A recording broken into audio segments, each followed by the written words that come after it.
So who talks first? You talk first? I talk first.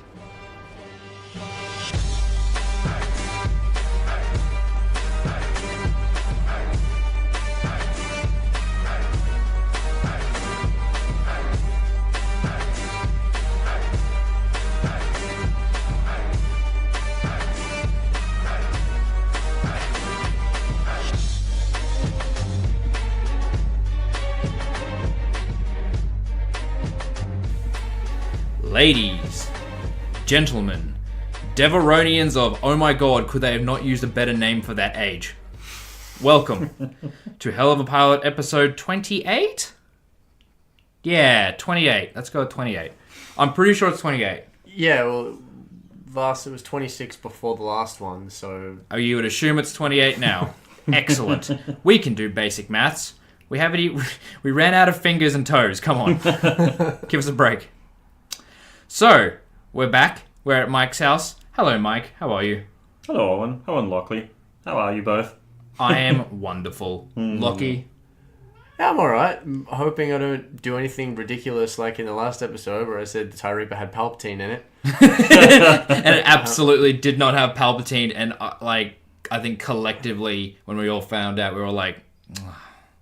Yeah, just a sigh of regret. Just misread the article. It's completely obvious that it wasn't in the picture, but I just read the article and Palpatine was in it, and I was like, of course Palpatine will be in this pack. It makes so much sense. But it's just it's not. But they still want to sell Raiders. Yeah, that's what I was thinking. Is that why would they put him in the pack? No one will ever buy the Raider, but that's what they were thinking also. Yeah, I feel so much better considering I actually have the Raider. Yeah. It's such a nice ship. It's a great model. It's on my shelf. Yeah, another shelf actually. Yes. I love it. I love the Raider. I don't know what it is. Yeah. And I'm so glad it's canon now. X-Wing developed and made a ship for its own game, and now it's also canon, which is awesome. See, Disney giveth and they taketh. So, Mike, what are we going to talk about on the show today? Speaking of lore, actually, Owen, it's your turn tonight. It is my turn. Can we mention who it is, or are we saving that as a surprise? Well, I may as well say it now. Tonight's show, we're going to talk about the end of Rebels, because Rebels was awesome. And it was... Oh, it just ended, when, 2 weeks ago? A week ago? I think last week, yeah. Yes. Just after we recorded. Yeah, and it was after frantic messaging from Lockley saying, guys, you need to watch this, we need to talk about it. And Yeah, it was okay, fine, we'll watch it. It was awesome, though. Yeah, I'd watch the end of it, and my girlfriend doesn't watch it. I was like, I need to talk about this with someone. I'm having emotional feelings over three-dimensional characters. Like, Mike, Owen, have you watched it yet? You guys are like, no, I haven't. And I'm like, what are you even doing? We're not Star Wars fans. Yeah, I heard such passion in Lockie's voice. I watched it, and oh my god, I'm glad I watched it. Holy, it is good. But anyway, the reason we say that is because it's going to be a Rebels-themed night, so I'm going to do Fenn Rau. Yay. And I know I said I'm not going to do Fenn Rau, but it's my show, so I'm changing the rules. It's a very scummy thing to do. Yes. Yeah. Yes. Lockie, what else are we going to talk about? We are going to talk just briefly, because obviously the Rebels discussion is going to fluctuate in how relevant it is to X-Wing. And it's going to have some Mostly spoilers not. in it. We're just going to talk briefly about the I don't think they're calling them quarterly prize kits anymore, but the FFG X-Wing. Are they doing them quarterly, or are they just season sort of doing whenever they want to? I think they're doing it whenever they want to. Yeah. Just prize kits. Yeah. Per Just se the now. current prize kit. Yep. And also, I put up a picture on Facebook, as I always do, to tell people when we're recording to kind of build the excitement. Mm-hmm. And sorry for pronunciation, but Kieran Sangery commented saying, "Hey, did you guys know that FFG are doing a presentation at the Games Manufacturers Association trade show?" Oh, you can get stuff. It's happening. I'm not sure how it works with what part of the planet it's in. It's no. like either today or tomorrow. The comment says, he said, "This time they might be trolling you for real." And I'm like, yes, Kieran, they might be. So, I just fixed that other table. Yeah. Do you know how long it took to fix that table and glue the models back together? yeah, there's I some don't know of if videos remember the cat is still traumatized. Yeah. So somewhere on this planet, Team Covenant and Fantasy Flight Games are sitting down, drinking cocktails, talking about how much they hate us. Smoking cigars, stroking cats, going, yes, mwah, Yeah. twirling mustaches. So God damn. GAMA, I fully admit I don't know exactly what that is, but they are to do with games, miniatures games and X-Wing somehow, so there's going to be some sort of announcement, maybe not tomorrow, but maybe during this week. It might be additional stuff for Wave 14, might be the Solo expansion. I'm thinking stuff associated with the Solo film. Because there's a new Millennium Falcon, and everybody's excited by the fact it looks so different. They might just be burning us in effigy. Okay, wild speculation. The release of Millennium Falcon for Rebels of Scum. Go. Scum. Okay. Because they don't have enough big base ships. What do they... Damn right. We need more YV666s out there. Okay. Yeah. What are they releasing for Rebels? Mike. That is a good question. Actually, I don't know about A-Wing. that. An A-Wing? If they want to... Resistance A-Wing. Resistance if they A-Wing. wanna Resistance do- A-Wing. Yes. I don't think it's ridiculous to assume that at some point this year, if they keep with the Last Jedi merchandising theme, which is a legit tactic, most logical thing is the A-Wing. Okay. Lockie, what do they release for Imperials? The A-Wing. Also the A-Wing, but in grey. But there is we do know there is an unknown tie in the Solo trailer, the one with the Also extra true. gun pod. So I suspect there's another tie variant. Okay. The Wild... tie tumor. Yes. What? Yes. Is that what it's called? Yeah. No. Oh, God. It's not a tumor. Okay. Okay. Wild If speculation. you're old enough, you know that callback. Yeah. I know. No. I missed it, and I feel like the odd one out. Kindergarten. Have you not seen Kindergarten I have Cop? not seen Kindergarten Cop. I know it's with Arnold Schwarzenegger. That's Like, 90s Arnie is best Arnie. Yeah. Yes. No, Predator Arnie's my best Arnie. Or first. Second Terminator. I like first Terminator best. We're getting way off track. Any We are- listeners- Star Wars, sorry. Any listeners who Franchises. even jokingly say Mr. Freeze is getting banned from the Facebook page. I was going to say, wild speculation, the Rebels Imperial ship that they use to transport people. Yeah, I've been wondering about that, but what would that do that the Reaper doesn't do? It would basically just be a crew carrier, except it might have a missile on it. Like a couple of crew slots and a missile. I have no idea. Yeah. Anyway, sorry. TIE Hunter. TIE Hunter. Oh, TIE Hunter. Yeah. Okay. Yep. We'll find out Okay, you know what by they- the time this Yeah. show comes out Yeah. how accurate we are. Yeah. No, if FFG have any conscience, any sense of decency after trolling us, they will give me my TIE Hunter. Oh, I hope so. All right, I think we're spreading our chips wide enough. We've got one from the new Solo, one from the Last Jedi, and one from Legends. Okay, I'm pretty sure at least one of those is going to come true. All right, and with that, on with the show.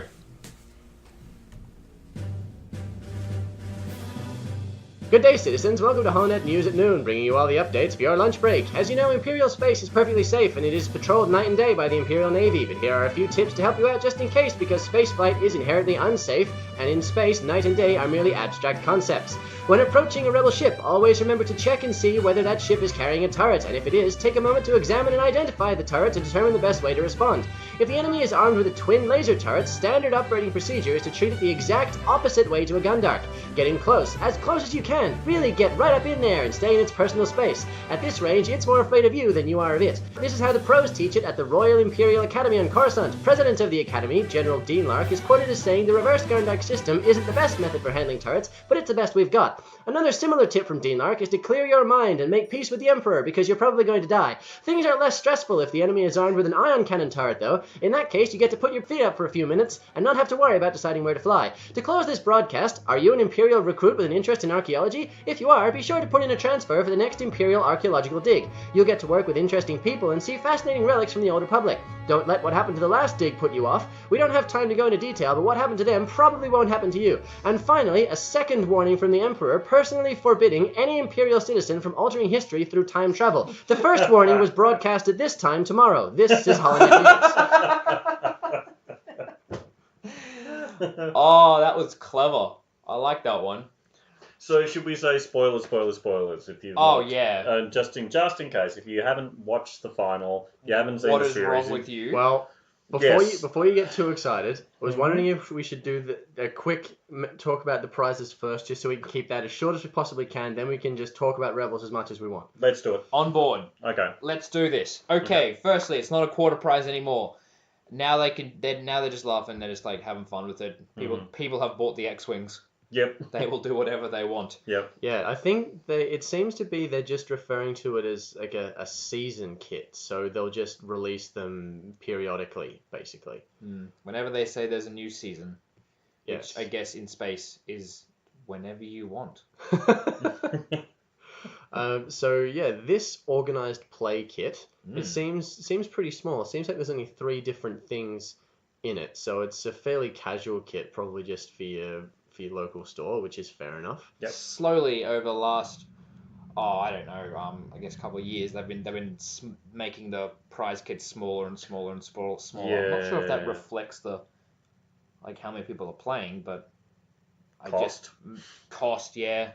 Reduce the cost to the... Yeah, it could be that. I mean, because initially, remember, you used to get templates and rulers and cards and... Well, Worlds has lots of that sort of stuff. Yeah, but that's Worlds, and we can't get to Worlds. No. They're in a lottery system, and it's ridiculous. Yeah. They always underestimate how many people want to have it, and then... Have you heard about this? Yeah, I think the controversy this year... Controversy might be a strong word, but this year is that it's called Worlds, but only people from the North American continent are going. Really? Is that true? I don't know. It might not be true. It's just something I've read. I don't know. Surely not. Surely people will still go from Europe. They always Yeah, have. I think historically you've had people from... you think about the last couple of years, they were both won by non-North Americans. The guy from That's Singapore true. and the guy from the Netherlands, Netherlands or somewhere in Europe. Nantor. I know that one. Nantor. He's Dutch, isn't he, Nantor? Dutch. There you go. Yeah. Alright, I've fallen for a terrible internet conspiracy because I'm gullible.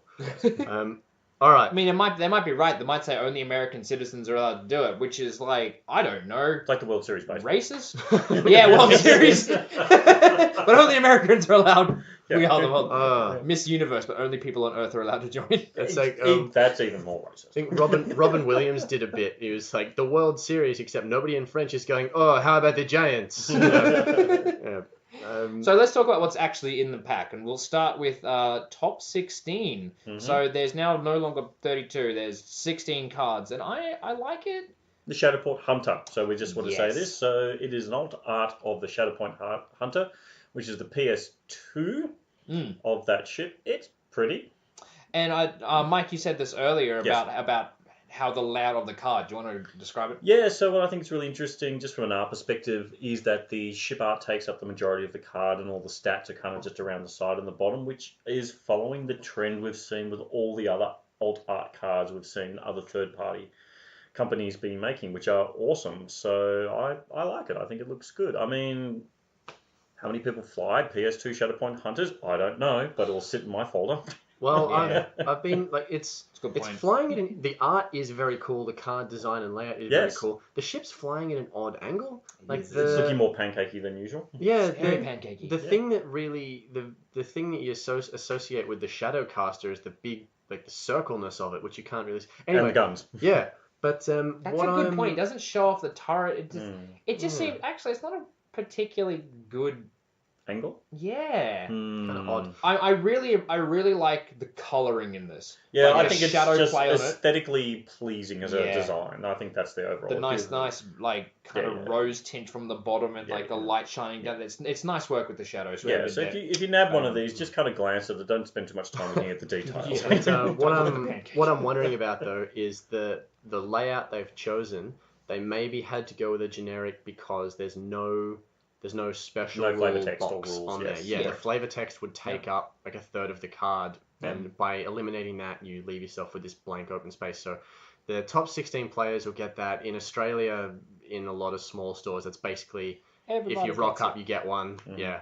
So, guys, if you do see a store champ, just turn up. Yeah. You'll at least get a Shadowport Hunter with questionable art but good colouring. Yeah. But if they use this style continually going on, then with other ships on it in future, it'll be awesome. Yeah, 100%. No, like it. You know what they need? They need to do it with Academy ties, so you can just go to 12 to 10, 12 tournaments, and then you just have a myriad of them. The only thing I'm not a huge fan on is the fact that they're now giving out alt art cards to ships that not many people are going to fly, but they're not giving out upgrade cards. That used to be a particularly good way to get your hands on upgrade cards that you wouldn't normally be able to get. Your C-3POs, C-3POs Gunners, Veteran Instinct. Yeah, Veteran Instinct, that card was awesome. Yeah, I've got 3 or 4 of those Ultra ones still around. Was the Y-Wing the one who, on the Y-Wing Predator... Yeah. Yes. Y-Wings can't take EPTs. So I would have... Don't think about it too hard. I will think about it as hard as I want. Unless you're a scum, I think. I think... Cavill. Cavill. Yeah. Oi! Don't you diss Cavill. He took me places. He did. Yeah, you did very well. Cavill's a good ship. It's just insulting that he has an EPT. Not Horton's Land? No, Horton's Land doesn't have it. No. Yeah. No, you have to do the ridiculous combo with R2D6. Silly. Okay, let's move on. All right, the elite prizes. Yeah, which I'm hankering for these. So it is a quick draw alt art card. So you've got and we can now confirm quick draw's gender. It's she. She's referred to as she in the FFG article. Good. And it is just a lovely piece of art. It's a imperial art. Yeah, it's kind of pop arty. Yeah, that's what we were talking about before. It's very, again, the colours are nice. I think the art is slightly different to what they've had historically. Or is the world's Fenn Rau? Does it kind of look like that? Maybe. What, the world's Fenn Rau? The prize. We are currently looking it up. But anyway, all right. I've just had kind of a wild idea. What if the quick draw, right, is not a person's name? What if quick draw is the name of the ship? No, but I will say it might be because there's 2 people in it. Because you got backdraft. Yeah, because there's 2 people in it though. Yeah. In a TIE SF. Can quick draw be the name of the crew? One's quick and one's draw. Ha! Together we are quick draw. One's back and one's draft. Yeah, exactly. Look. Okay, for some reason, no matter how hard I Google, I cannot find a picture of the prize kit. Come on, surely. I guess Hang not. on. Wow. I guess not. And anyway, I should have prepared that beforehand. But the kit we're actually talking about comes with metal shield tokens, which is this is for the winner, yes. Yeah, 5 shield tokens. So made of metal. Yep. I guess they run out of colours of acrylic and ways to cut it. But hey, I think the only other time metal used for shield tokens back when they had the coins. Or the store champ. People coins. would use them, yeah. Yeah, shields. Mostly to show off. But at least you're not showing off. Look at my smaller versions. I only had to win 1 sword championship for them. Everything you win is designed to show off. I think everybody's had that moment where you're playing a game against somebody who you've maybe met before, but you've never played against them before. Is the important thing. And as you're getting all your stuff out, you notice they get out range rulers with things written on them. Yes. And you go, oh no. Yes. Championship 2017. No! Yeah. No, it's worse when this is 2014 because you go, oh god, how long have you been playing? Oh, yeah. You've played so many more games than me. Yes. Yeah, and you're so good you haven't played for a few years, then just come back in and you'll still be great. Yeah.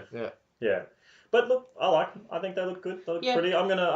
We've got a store champ coming up at our local coming up, so I think I'm going to turn up to that. So hopefully they'll have that, because I'm really keen on the quick draw card. That's one of the ships that I frequently fly. It's one of my favourite ships to fly. Actually, that's a really good point. They're still giving alt art cards to ships people fly. Yes. Yeah. Yeah. There was a brief period when they were releasing alt art cards for things no one flew. Like Like Horton Selm. Yeah. Like Horton Selm Yep. it doesn't really make a lot of sense as a prize. The- Fenn Rau in the Fang Fighter kind of does, but Quick Draw, they've done their market research. Yeah. I like it. Okay. Anything more to say? No. Shall we move on to the meat and potatoes? Yes. All right. Ooh, so, Lockie, take it away. You got us into this mess and you get us out. You made me feel. Take us down this path, Lachlan. Shall we do it episode by episode? Like, briefly, and then just touch on the early episodes? Because I was really interested by the first episode of season 4. All right. Well, you start then. Okay, season 4, the first episode. It's a generic, gotta go save the people from the evil Imperials. But this time it's Sabine's father, he's an artist. He's a nice guy, actually. But at the very end of the episode, you see some of the most brutal things you've seen in all of television. And they're talking about a weapon that was designed by Sabine Wren to kill Mandalorians in their armor, specifically Mandalorians in that particular armor. Yes. So you could run stormtroopers up ahead of this thing, and it was basically an arc lightning reactor, or I think it's called an arc something. But it would shoot lightning out, and it would be like a chain lightning effect, but it would essentially dissolve Mandalorians in their armor, leaving nothing but the armor. And that's terrifying. And I was in awe. I was like, that can't be right. They can't do that. But they did. And that's the thing that they did. The second episode of the second part of that episode, because I think there's actually a couple of episodes that were 2 parts. But the second part of it is she finds out where this weapon is being held. She goes to the weapon where it is being held, and she converts it to only kill stormtroopers to great effect. And she just wipes them all out. And it's brutal. You see stormtroopers just like, and even Ezra takes one because he's wearing like a helmet, stormtrooper, scout trooper helmet, and he like immediately takes off because he's in so much pain, and she just lets them suffer. Yeah. You're just like, wow, this is violent. And it goes Dark straight for a Disney right. cartoon. Yeah. And eventually she turns it off, but You are gonna hate me for this, but when I was watching that episode, the only thing I could think of was stormtrooper armor is plastic. is it though? Isn't it? I don't know. I don't think it is. I thought it was. Is I like- thought it was like some sort of like space polymer thing. Yeah, I guess. Lower resistance, still doable, but yeah, no, like it's space science. Like, no matter what she does, it's still going to go to the metal of the Mandalorian before it goes to the plastic. In a random arc that just kind of explodes outwards. It's space science. But Space science. it's super cool, and I like it. It's almost sci-fi. Yeah, which in a weird way, Star Wars isn't always sci-fi. Oh no. Oh, it's mostly not sci-fi. It's It's decidedly not. It's fantasy. I think It's space fantasy. space not fantasy sci-fi. would be a better description, I think, of it. Yeah. So, moving on to the next episode, episode 3 and 4. What happened in it? I don't remember. This is a way more structured conversation than I was anticipating. I thought we were just going to bounce around from topic to topic. Like, Mike, the TIE Defender testing. Yes. Oh, yeah. Flight of the That's it. Defender. That's episode 3 and 4, I'm pretty sure. I think so. Yes. Or That's awesome. Yeah. So the Flight of the Defender, where they the rebels discover how awesome the TIE Defender is, Oh, yeah. and it is awesome. Oh, yeah. Yet another ship that FFG could release and say it's flown by a Sabine. Sabine's TIE Defender. Somehow with a bomb. Wait, did she... I would so Did love she to see a fly rebel it? defender. Or did Ezra fly it? Ezra flew it. Sabine flew it briefly, but Yeah. Sabine was trying to rip out the thing out of it. At the base, when Oh no, When she's flying Thrawn it. was- Oh, She's flying yeah, it. yeah, she's flying it. then. You're Yeah. 100% right, yeah. It's Yep, like that yep. scene where Thrawn was standing Yep. there, like Tom Hanks in Saving Private Ryan, firing his Browning at a tank. Yeah. Oh, yeah. Yeah. What a boss. Yeah. I love that. Yeah. He just stands there. Fascinating. Yeah. He's supposed to be like the most amazing tactical genius, but he's like, now what you do is you shoot your pistol at the TIE Defender.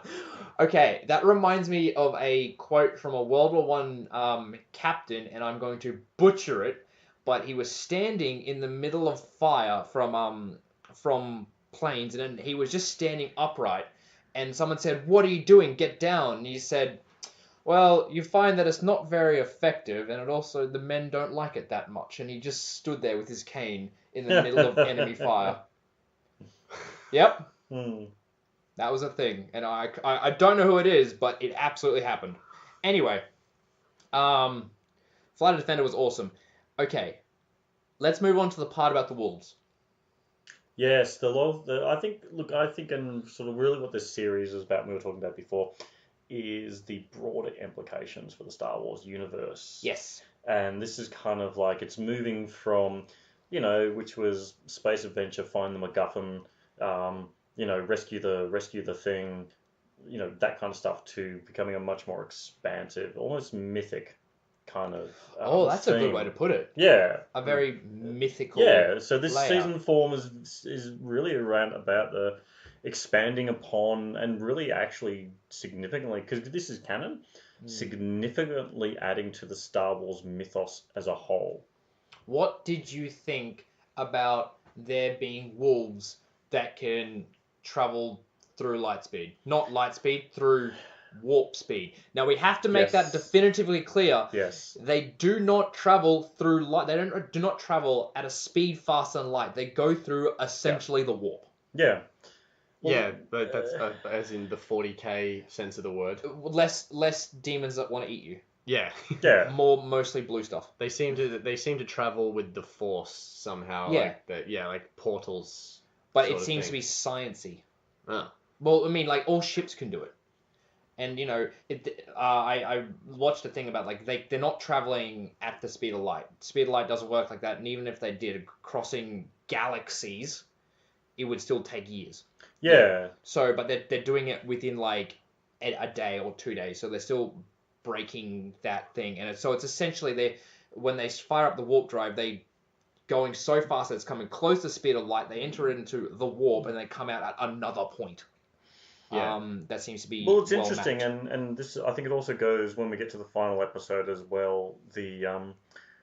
What I see it as, these creatures are manipulating the Force, and when we get to the final episode, what you're seeing are Force wielders, there are non-human Force wielders in terms of other sentient species, but these are creatures. They're almost manifestations of the Force, yeah. the Force in some way. So The Lothcat, the wolf. And... Yeah. All right, listen. Obviously, Dave Filoni has a thing for wolves. yes. I don't know why, but look, it's fine. No judgment, man. He made the wolf pack in the Clone Wars before wolves were canon in the universe. Yeah. Yeah, there's something about writers in Western culture that wolves are somehow automatically cool. I don't know. The wolves are pretty cool though, especially when he released the wolf pack on the Imperials, Yes. and they just destroyed them. It was fantastic. It was That was great pretty show. violent, actually. It was, wasn't it? Like straight up people being eaten, and then thrown off the building. It was, Dave Filoni, I love you. Yeah. Please do more. So I think, look, the other thing I would say, and like if we sort of like we talk about the broad overarching narrative, Lothal is central to season 4. So everything centers around Lothal. So what we learn about Lothal is that there's these mystical creatures which live on the planet which have an affinity with the wolves. Later episodes. So we can go episode by episode. But what I think, if you think about the sort of the arc of this season, there's a couple really key things that happen, and especially the Jedi Temple. Yes. That is discovered. So what is this whole season is working to, is the arc is towards the discovery of this temple. The Emperor and the Empire have discovered it, and Sidious is intensely wants to know what this is, the secrets that it has. He seems to have access to it, but Correct. he can't go into it. That's right. So they're trying to understand the mystery of that. And really the temple, and I suppose it's how I'd say, it's bringing together the different strands. I think what the most, and Lachlan, chime in if you want, I think the most interesting thing about this series is Ezra's journey and what this season, this finality does for the Force itself. Because it introduces so many new aspects to it. Does it introduce a new aspect, or does it restore an old aspect, which is the Force? And this, as we keep saying, this show is canon. Yeah. The Force is magic again. Yeah. Not microscopic organisms. Yeah, like of all the criticisms, and of course there's many, pick your favorite. Of all the criticisms of the prequels, I think one of the things was the midi-chlorians. Put aside whether or not you think it was good writing or bad writing, the fact that like the midi-chlorians took away some of what was special about the Force. It wasn't magic. It was something that could be quantified. And like if you... So why do you have monks for things that are quantified? Yeah, and like if a Jedi who is supposed to... Jedi are supposed to be saviors and would do anything to protect people. If a Jedi donated some blood to a person, did they... Anyway, we're moving into how She-Hulk was created. Okay. The point is... Can we actually talk about what happened in that episode? Why don't we sort of go? Yeah. Let's focus on that. start with that at least. Okay, so Ezra and Sabine infiltrate the temple that's being guarded by Imperials. Ezra uses the Force. Sabine uses her knowledge of artistry and all that, and they find a way into, I don't even know what you'd call that, the temple. Yeah. I guess. Yeah. But it's a temple. It's hard. Okay, so they basically make a portal that only Ezra can go into, and it seems to be only Force-sensitive people can go into. Yeah. And inside this temple is everything that ever was and ever will be. Oh! I just thought of some really good sort of jargon words for it. It is a Force nexus connecting you to different parts of the universe, or to different periods in time. So, because when you enter the temple, essentially what you see Ezra doing, running along these bridges or paths to different key moments in Star Wars history. That's a good point, because actually, did you notice the voiceovers? Yes. Over the top of the whole thing, they were taught. It was the original Obi-Wan. I can't. What's his name? Alec Guinness. Yeah. Like there was from his A New Hope sound clips from So there's various things. So it's. But it does always seem to center back to events that have happened in the Force user's life. Yes. So the first one he goes to is Ahsoka Tano facing Darth Vader. He was there. Yeah. And the next one he goes to is he only really goes there and goes back, doesn't he? Yeah. Yeah. But it does seem to... no, he goes there, then he goes to Kanan. Yeah. And then he goes back. Yeah. So it seems to be like you can... All right, Lockie, you can describe this bit. Like, what does he do? Well, actually, and I remember in an episode like months and months and months ago, last time we talked about Rebels, a Rebels season finale, you asked me if I thought Ahsoka was dead or not, and I said, no way, they'll be saving her. Yeah. Because in any show, when you don't see the body, your character's not dead. So, he looks through one of these portals and sees Vader is about to kill Ahsoka, and he reaches through and pulls Ahsoka into this nowhere space. So it's kind of, it is and isn't time travel. Because he's not traveling through time in the sense of a DeLorean or a TARDIS or anything like that, but you manipulate time in this way by being in all of it at once. So he sort of pulls Ahsoka back out. Then he says, "All right, you're here, you're alive," which means we can do the same for Kanan because he sacrificed himself. But earlier, also teary moment. Yeah, it was a bit sad. It was really sad. Like as soon as. Okay, so that episode, he goes to save Hera. He cuts off his hair. He cuts off his Padawan, I don't know what you call it, ponytail. Yeah. And he says, "I'm ready to. I'm ready to be a fully fledged Jedi. Jedi Knight. And he shaves off his beard, and he looks dapper. You're a dapper man, you are. Yeah. Still blind. Yeah. Don't know how he does it blind, but man, he knows how to do a close shave. Anyway, he goes and saves Hera. They get to the roof. Everything's going all copacetic, and they share their first kiss, and only time they've ever kissed on the show. And it's always been implied, but it's never been outwardly stated. Then bad things happen, and then more bad things happen, and then something I particularly loved was, I can't remember the lady's name. Governor Price. Governor Price, thank you. Okay, I've said this to you guys before. We need a good female villain in Star Wars. Yeah, she felt yes. It was beautiful, and she was imperial to the T. Yeah. And she was like, just fire at them, I just want them dead. Yeah. And she basically just ruins Lothal for the Imperials. Yeah. Which actually comes back to bite her and the entire Lothal in the butt later. But and then Kanan reaches out his hand, like he's on top of a bunch of oil tankers, because I guess It's not oil, it's just fuel. it's fuel, which is a really bad place to be, just in general. Yeah. Maybe not tactically sound. Stand beside the fuel tankers. It's like I'll being meet you on top of the explosive. Yeah, right. like being Because that will end well in a gunfight. Yeah. yeah, when you're playing an FPS, you do not crouch behind the red barrel. No. Anyway, he pays for this. Yeah. In one of the most beautifully shot scenes Yeah. that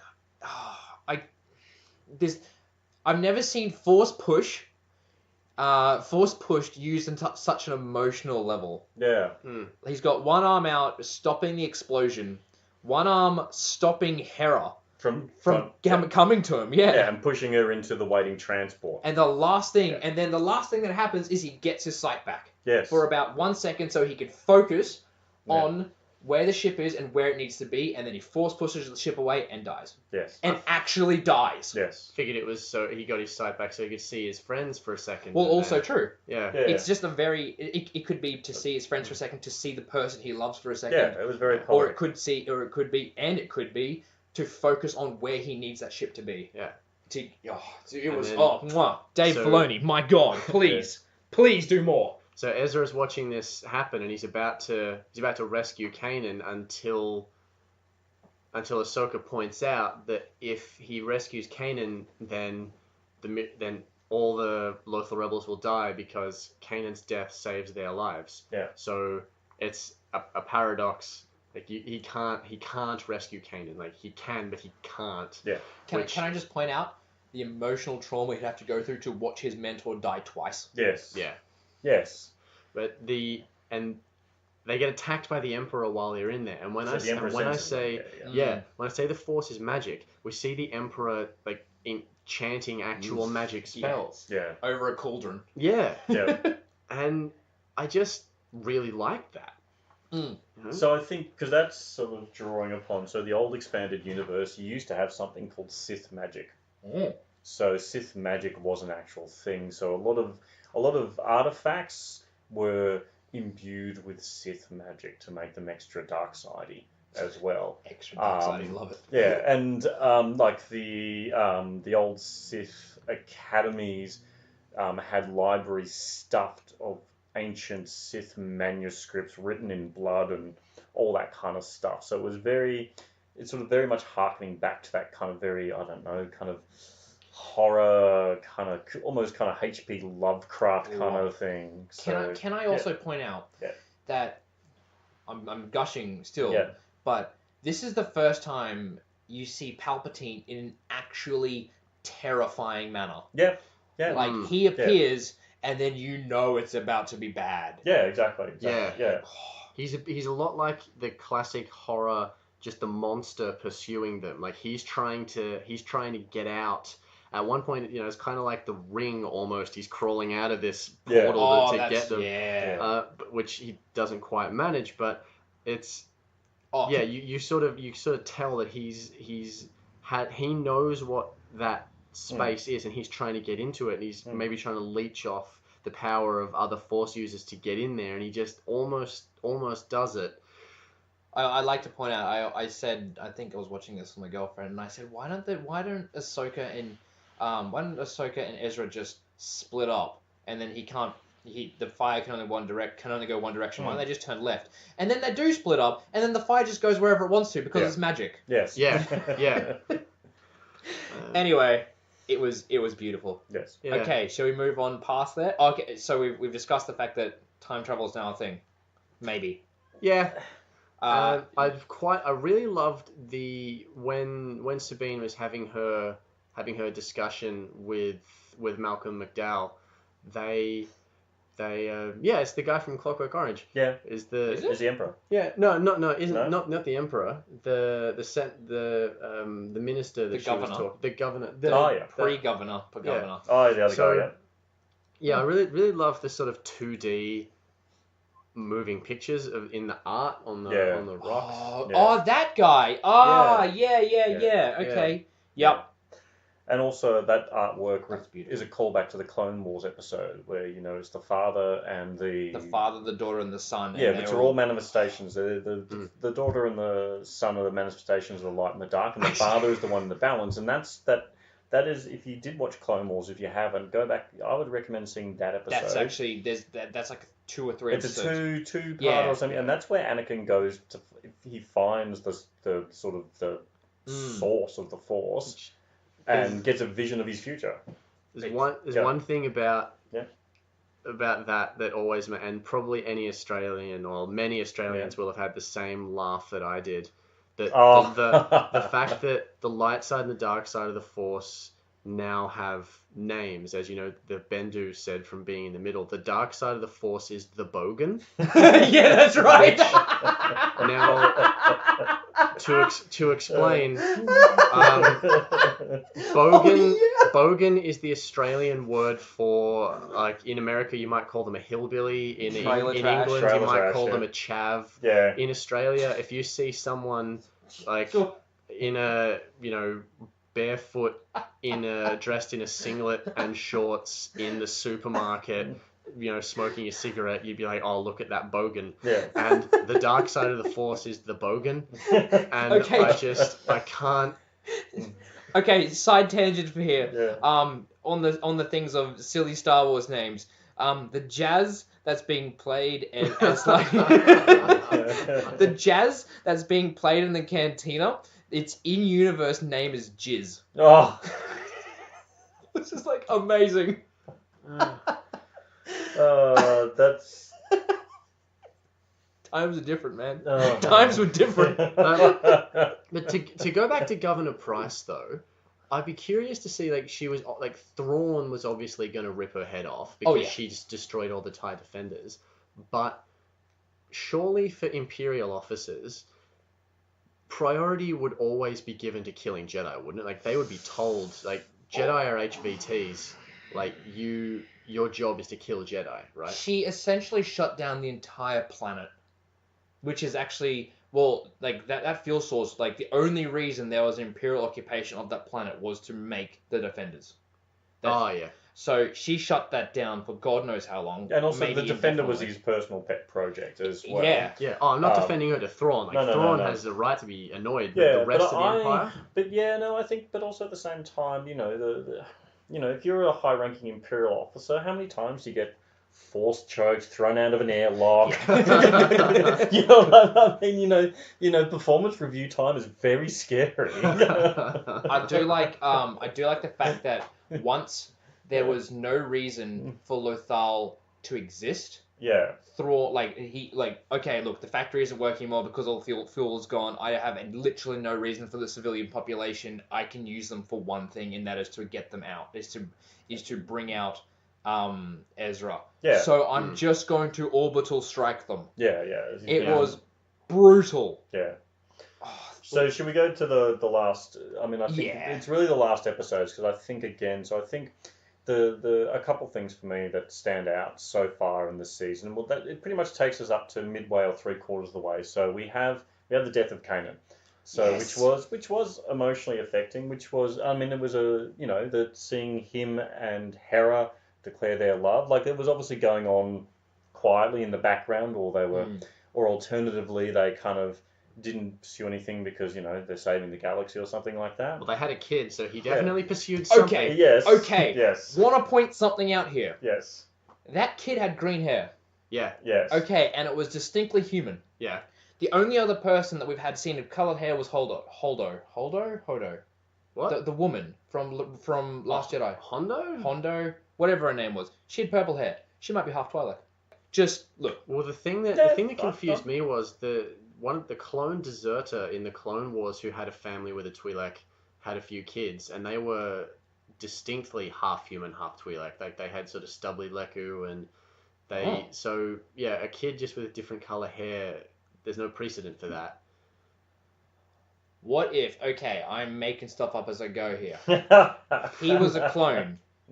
What if most of his genetic material was recessive because he wasn't supposed to breed? Who?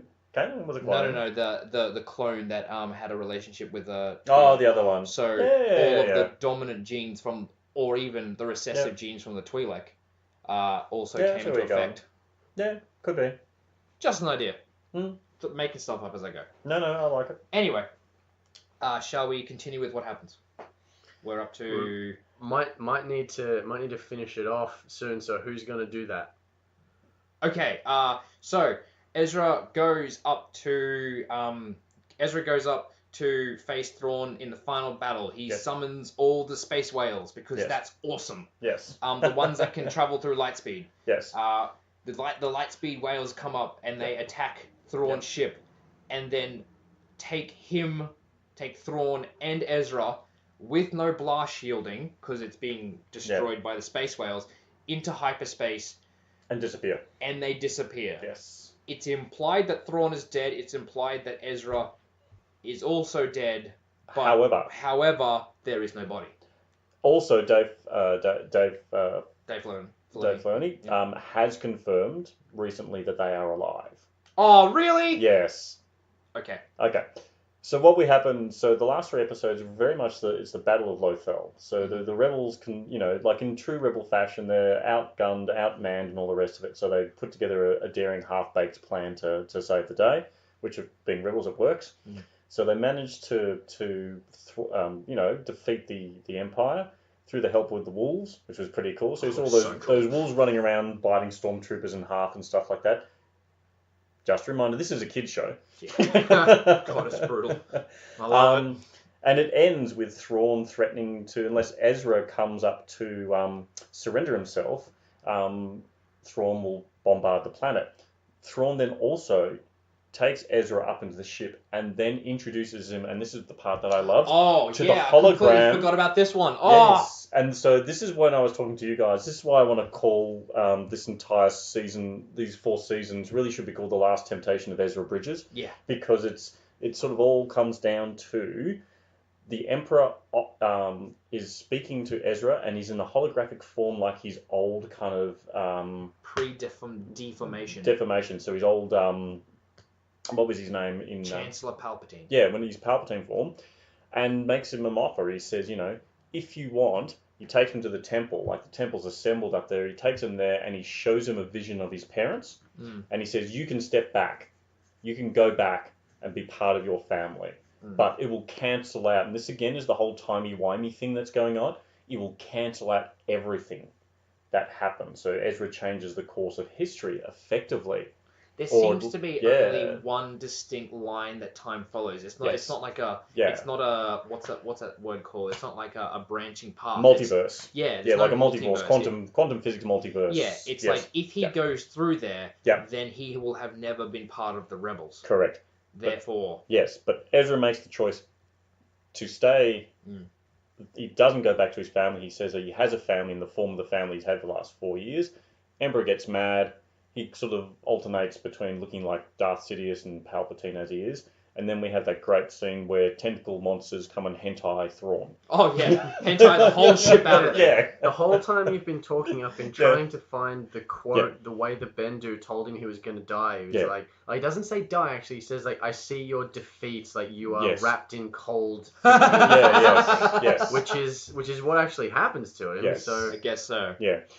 So really what's happened here, Then, and this is the thing which I think is really important, we jump to the postscript, Yes. which is, it's like, I don't know, 10, 5, 6, 7 years later, and what we see... they do say it's deliberately after Yes. the final Battle of Endor. So it is. So it's post that. So the Empire's fallen, and it's a voiceover with Sabine. Yes. And she's saying, after the battle of this, after that, Lothal stood. Then there's a couple key things that happen, and probably one of the most important things in those final few minutes, Ahsoka turns up. Yep. She's dressed as a grey Jedi, and they agree to go look for Ezra in whichever region of space that he is. Mm-hmm. There's also some stuff floating out there on the interwebs that it's very possible that Ahsoka spent some time hanging out with Luke. Yeah. Training with him. Yeah, well, why not? As well. Did you see the thing that like when Yoda said, Luke, when they said, there is another. Well, there Might you go. not have been about Leia. There you Might go. have been It's about Ahsoka. Of course, in that book I've told you guys about before, A Certain Point of View, the book of short stories. Yep. There's a story that Yoda actually wanted to train Leia, not Luke. When Obi-Wan comes to him at some point and says, "Oh, I've got one of Skywalker's children. I want you to be the master, and we'll get the Jedi back." And Yoda's like, "Awesome. When does she get here?" And Ben's like, "She." That's fair. She would be She would have been better Jedi. probably. Yeah. I reckon. Yeah. Leia, she rocks. She does rock. Yeah. No. Oh yes. Yeah. But sort of just to wrap up, to summarise my thoughts, a couple of things. I think overall, Rebels, from a story I found, and I won't go into too much, but overall I found this far more engaging and emotionally satisfying, and also from a Star Wars perspective than I did the last saga film, Last Jedi. With parts of which I enjoyed, parts of which I questionable. But I think the series creator did an incredible job using, taking effectively a children's show and adding, like I said before, adding a real, just expanding the mythos of the Star Wars universe and just making it bigger in that way. You still left at the end. You're still left with a lot of mysteries. Where did Thrawn and Ezra go? What are these? What's this temple thing? So you're left with questions, but you're not unsatisfied. It's a satisfying mystery, if that makes sense. Whereas, say in Last Jedi, you kind of Snoke died, and you went, okay, we don't know anything. What now? You know what I mean? So I think overall it was just that's and I just think also, as we said, the implications with the Force. The Force is transformed in Rebels. It's not a black, white, good, evil, red lightsaber. Yeah, good point. The Force is something far more mythic. It's all, there's these entities which exist on the extremes and in the middle, and so that's really interesting to me. I really dug what it did for. It's been the last season, specifically about Palpatine. Yes. And they really made Palpatine a villain again. Yeah, no, great. Yep. Terrifying. They rehabilitated Palpatine. Absolutely. And then he comes back as more of a Satan character. Yeah. Where here's the temptation, and then... Actually, you know what? That's why I called it the Last Temptation. That's a good analogy. He's very much like, he's the keys to the kingdom. Here's the keys to the kingdom. All you got to do is step through. Yeah. It's so good. And he's in this golden robe, as in, the great deceiver. Oh. Yeah, no, it's really well... Actually, you know what? He appears in a more pleasing form. Yeah. So there's lots of allegory, lots of kind of overtones there as well. It's fantastic. Yeah. Dave Filoni, he's just done a great job. There's been a trademark from Disney. I think they've announced that they're going to do an animated show. They have announced this. Yes. They're going to do another show, an animated show that is set between the new universe and the original universe. Yeah, so I think they've trademarked Resistance. That's the one. Good. Thank you. They've trademarked Resistance. Yes. However, yes. They haven't announced if Dave Filoni is running it. No, there's also a live action. Yes, so Disney is in the process of putting together their own digital platform for streaming. So Star Wars content is obviously going to be a part of that. There's rumors that there's going to be movies, television series, cartoon and live action. When you think about what's happened, like Dave Filoni, think what he did with Clone Wars. He rehabilitated the prequel era. He did, didn't he? Yep. And he's really added to the overall Star Wars canon and myth and storytelling with this. So I wouldn't be surprised if he gets a promotion or two. Go up the food chain to be doing something else. Depends how many wolves they want in their new content. Episode 11, The Last Wolf. Oh god, I could see that. Yeah. Your Lockie? thoughts, Lockie? I really liked it. I think, being a Batman fan, I live by the philosophy your hero is really only as good as their worst villain. Yeah. And Thrawn's quite a good villain, and Price wasn't too bad until she fell for the most obvious lie ever. But yeah, I liked Thrawn. I liked the end. Like, it's pretty cool. Like, he could have fallen off a cliff or something or other, but the fact that he was grabbed by some flying space critters and shot into hyperspace, I mean, that's pretty good. It's pretty satisfying to watch, isn't it? He didn't fall down a ravine with a Wilhelm scream. Yeah. I just think that Rebels. Oh, and we didn't even talk about the whole X-wing led by Hera attack on that planet. Yeah. God! Completely forgot it. There's too much. Yeah, we've run out of time because there's just too much to talk about. But just it's always been an hour. So much about Rebels was just good because it showed. Like, yes, it's sort of aimed at a younger audience, but it showed conflict and stuff. Kind of like what I liked about Rogue One. It sort of made the battles of Star Wars feel like actual battles and more of a war than the original trilogy did sometimes. And yeah. Okay, I think we should move on to lore.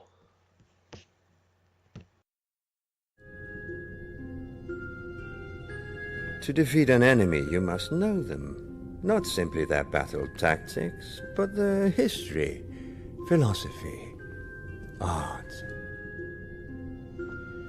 Okay, so Fenn Rau, moving on with the theme of tonight's show, which is Rebels, and I liked it, and I'm going to talk about it. What we do know, what's obvious to start with, he is a human, and he's a Mandalorian. He is a protector of the Concord Dawn colony. Sorry, this is all. I should preface this with, currently we're talking about the Clone Wars. He protected Mandalore, which is important that it's not, that we don't talk, this is not about the Duchess. This is Mandalore. It's spelt MAND-ALOR. So not Mandalore, whatever. Okay, but this is the warrior clan Mandalore. So he was the protector of that.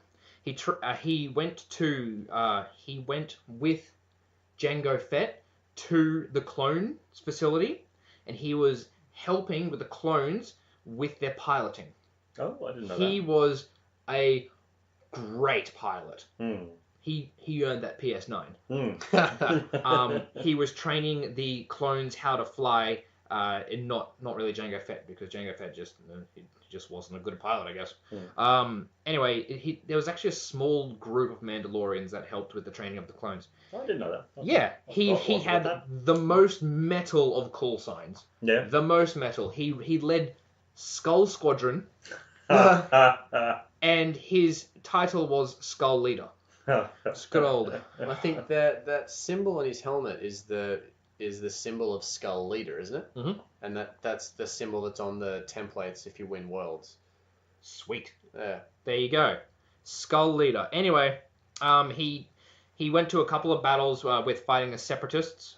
He took a lot of clones there and helped them with that. He went to the Battle of Mygeeto.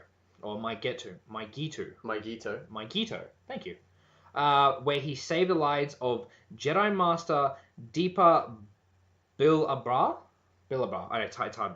It's hard to say these like Star Wars names. And Padawan Caleb Doom. Sound familiar? It does to me. There we go. Now we'll move on to actual Empire, and this is where he comes into the Rebels series. He was a friend to the Empire, because when they transferred her from the Republic. Thank you. They were transferred from the Republic to the Empire. He wasn't really affected, so why would he change it? He was still the leader of the Concord Dawn Protectorate. He was still part of Mandalore, and they still followed their old ways. Nothing really changed. He was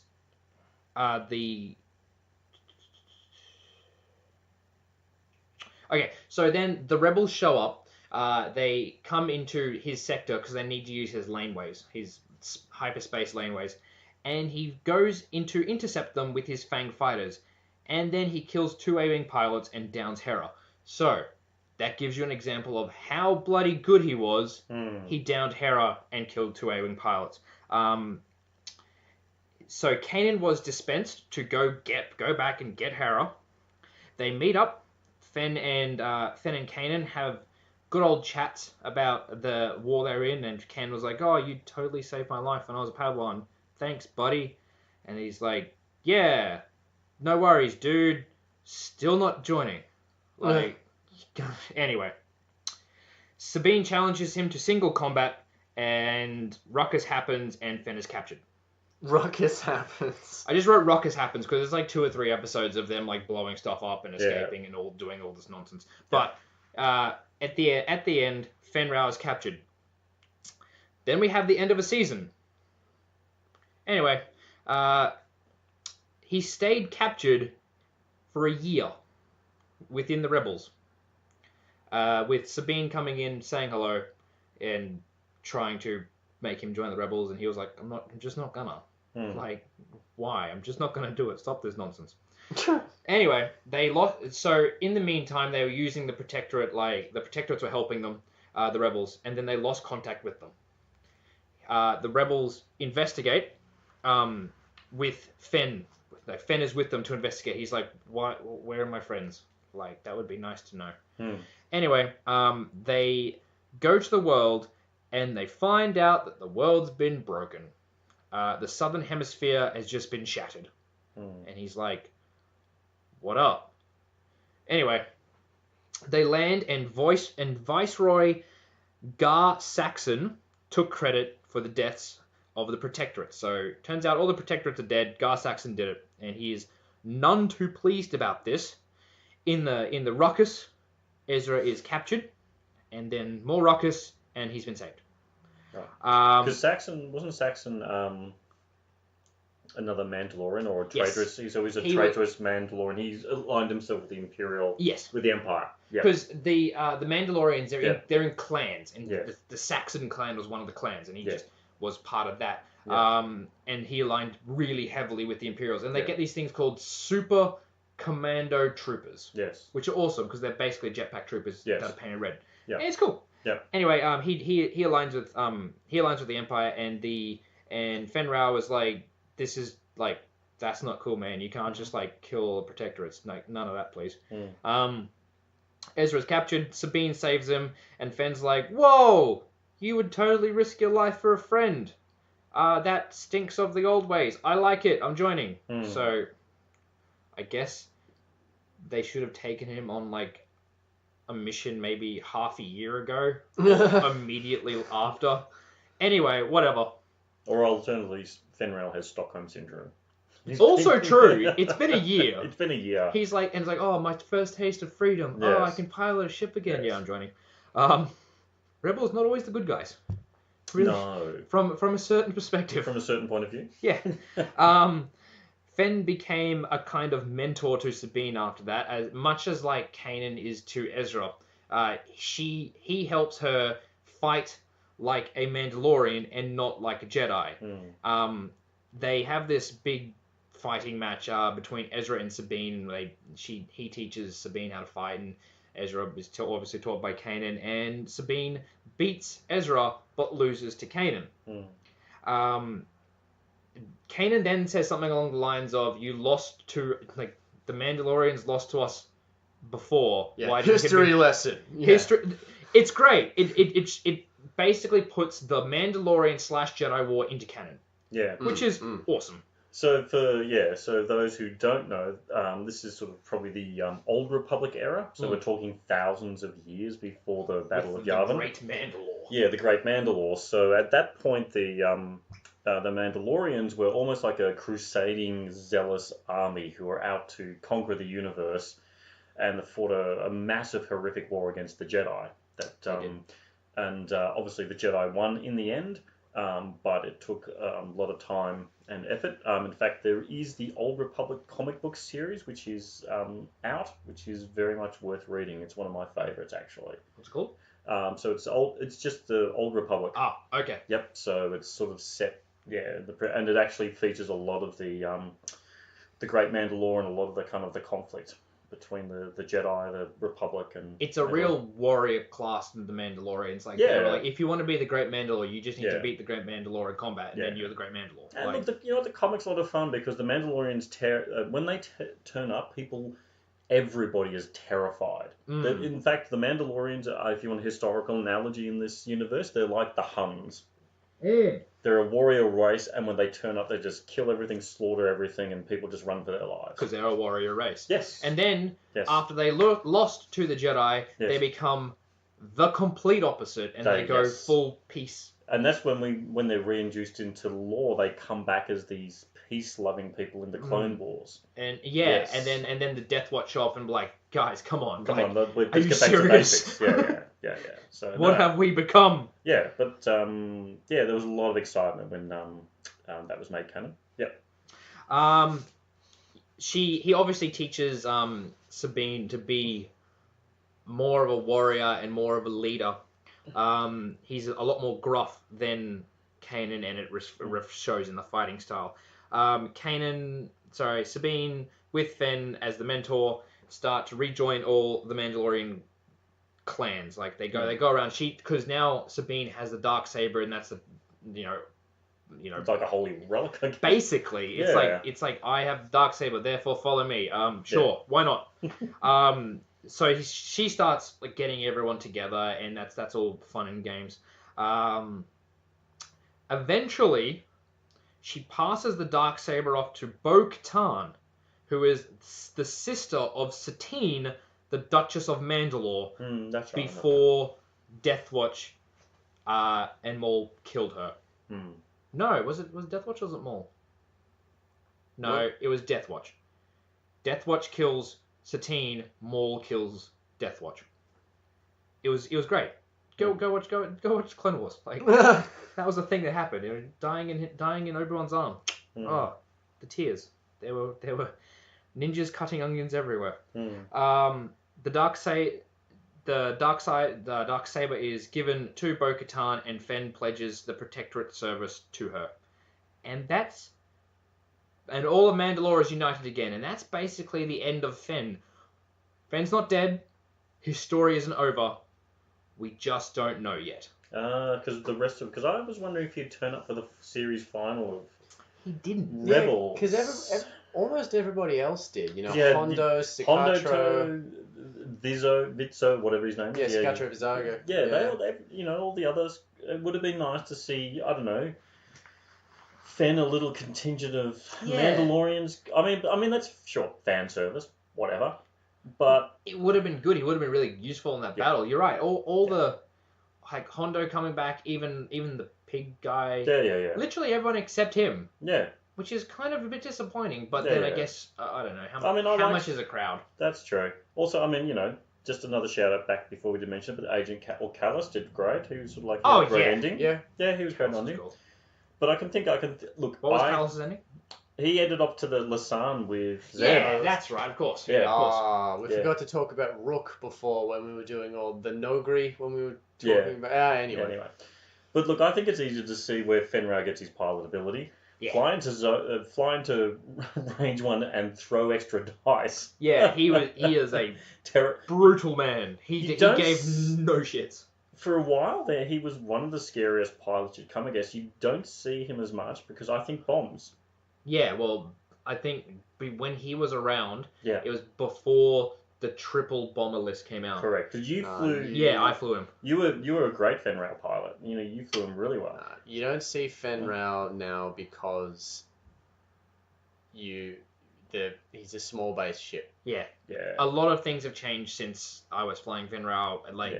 A tiny mind link isn't a thing. Correct. The jump master isn't a thing. So So kind really of how everything much- falls apart. So yeah, I guess in the sense that Fenn Rau needed all those support ships to make him viable. Take away those support, the Yatani and the Manaru support, Yeah, and he's just a half decent ship. and he's a lot more fragile. But he's very expensive. yes, He's a very expensive. It's like 32 points or something. yeah, He's massively expensive. yeah. Anyway, Unless you fly the real Fenn Rau, then he's only like 20 points. also true. And Sheetapede, yes. now you're scared of him for different reasons. Yeah, so in the PS9, and he used PS9 in the shuttle. Yeah, which Lachlan, I think you're a fan of the Fenn in the shuttle. I'm not as good with Fenn Rau as I have been with Ezra, but Fenn Rau is really good. Yeah. Okay, I know that was a very short lore segment, but basically this whole show's been lore, so what can I do? Anyway, let's move on. Hey, you're not permitted in there. It's restricted. You'll be deactivated for sure. Don't you call me a mindless philosopher, you overweight glob of grease. Now come out before somebody sees you. It's the end of the night, and for the first time in a very long time, it's actually dark out before 9 p.m. Australian daylight savings time is so stupid. It is, isn't it? So we would do our customary shout-outs. Our first one to Davin Thompson. Quote, "When are you guys recording next? Because I want to know when the next article comes out." End quote. Oh, that's not an exact quote. I just paraphrased it in the notes, but Yeah. still, the point stands. Yeah. Well, apparently It's happening now. it's happening right now, so probably before this show comes out. Yep. Damn it. The webmaster at FFG is just pushing publish right now. Yeah. He's just like, I know it. Once that thing comes up, these guys are recording post. Post. Damn it. Tim in marketing is going, is that up yet? Because the podcast is recording. Steve Krieger, who we've shouted out to before, you may remember his mate Tony, who listens to us and who lives in a submarine. That's the way I'm telling it. He lives in a submarine. Anyway, Steve Krieger sent us a YouTube video because I was running my mouth off in the last episode, and I said, "Look, nobody's ever heard of the Scourge before," and he went, "Actually, lots of people have. I have." And he was way less smug than that. He was actually really nice about it, and he sent me this YouTube video. So what was it from? A video It game? was from Jedi Starfighter, which was the launch title on the Xbox. I think it was sort of a more modern version of like Rogue Squadron. Okay, gotcha. I've And- seen the box art. for Yeah, that. it was like a heavy fighter. The trajectory simulator and the bomblet generator came from that game. Oh, really? Okay. Yeah, and the prize I promised anybody who had heard of the Scourge was a hug. So Steve, next time you're in Australia, I When owe your you- submarine docks. I owe you a hug. Yeah. Yeah. That'd make a good photo op for our show. Yeah. Nathan Muir shared an image, but also actually Michael Jordan shared our table flip video, and check out his page, which is on Facebook, I'm assuming. Yeah, yeah. On It's, Everything X-Wing. Yeah. Please check that out. The notification we got was Michael Jordan had shared the video to the page Everything X-Wing, which seems to be a fairly new page. So go and have a look. Now, I think... Go give him some love. Yeah. Give them a like and follow. And I'm assuming that Tell him we sent her. after our last episode with what I said to listener Steve King, I think you probably think I'm going to say something ridiculous because we got shared by somebody named Michael Jordan. And all I'm going to say is, sir, you have the same name as a famous former basketball player And actor. and actor. Because Space Jam was awesome. Space Jam was amazing. Yeah. I'll fight anyone who says otherwise. It's a classic. Douglas Popson, he shared our image, and we need to get we like it when you guys share our images. We like it when you share our stuff. It gets our name out there, and we are so close to 500 likes. I was about to ask, how close? We're close. When I last checked, Yeah. we're less than 50. I think we're at about 457 or 453, Hang but on. we're so close. I'll look into that. Yep. Here we go. The answer is 458. Ooh, no, that's I was close. Close. It probably happened while we were recording the show, just for me to be wrong. So if you haven't liked, please like. The other thing is we don't like to Well, we do beg. We're shameless, really. We're quite shameless. 5-star reviews on iTunes helps with the search algorithm. So So that's the reason why the reviews are important, because if you have an opportunity, please do that, because it'll push us up the rankings. It'll push us up into the faces of other people's. And a 5-star rating on Yelp. We're not on Yelp. But why not? I actually should admit I don't fully know or understand what Yelp is, but I feel like if we were on there, we would want a 5-star rating. Also Airbnb. Yep. Yep. I stayed. It was great. It was comfortable. Podcast was... The guys were a little loud and they keep flipping tables, but otherwise I had a good time.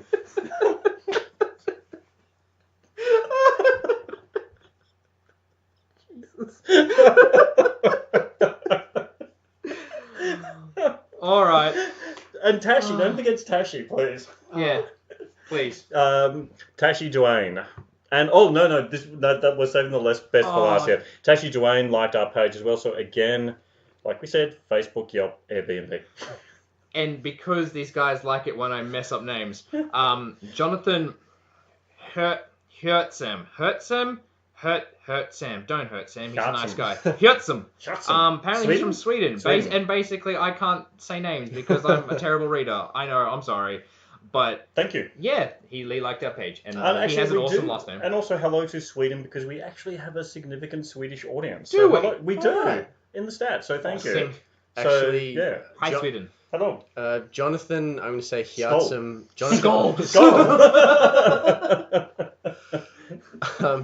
Jonathan Hertzam gets a double shout out because there's something I do. Oh my god, you just pulled his name out immediately. I'm just copying from you guys. Gets a double shout out because there's a thing when you're the moderator of a Facebook page, there's this thing you can do which is to ask people to like your page. If they like one of your images, you can click this thing that then asks them to like your page. It's really lame, but also I do it all the time just in running. Get them out there. A lot of 99% of the people you ask won't actually won't actually accept that invitation. They'll either like or not like your page on their own. But I asked Jonathan to like the page and he accepted. Oh. And so just thank you for doing that. Even more shout out. Yeah. Yes. What was the one about Doom? Oh, and Tashi Duane's Facebook picture is Dr. Doom riding a unicorn, and I think that's worth a mention. Yeah. That's awesome. Absolutely. Anyway, thank you for listening to us ramble and gush about Rebels. It's so good. It's so good. This episode was not about X-Wing very much. What? Yeah. That's because we're waiting for the article to drop tonight. Yeah, exactly. Like, we're gonna be out anyway. 2 weeks delayed anyway. Anyway, thank you everyone, and good night.